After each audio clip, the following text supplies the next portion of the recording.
Neyse ikinin zorsaz senesinden Radlo oyundan Karabağ abunaslarımızsın. 2015 yıl neyse ki görsüpətimizdən. Maşının kraskiyaları 100% saza, 92.000 km metan gazlar bu. 4 tane yumuşak burç vallak olan sonsuz hibrit motor. Ne olursa özünü zavatskoy 20 etikində kan taşıya tuttu. İşləri Napolitə döşəlgən, çifola gizilgənə.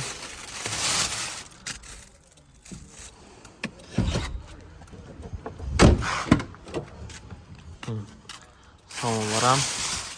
Taze oldu. Elbette körval var sana.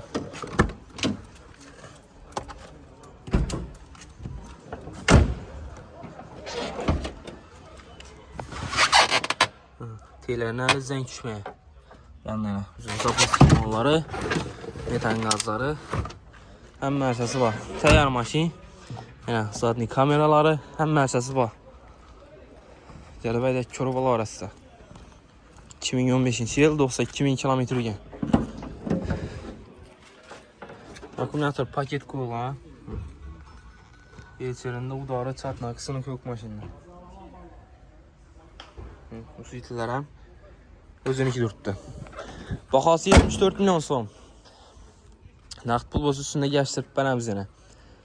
24 milyon mülafta kriteskadı. Pilus'un tariskayı klasla 2.800.000 sondan 3 yıla alik tolu. Gələ bal arası sana.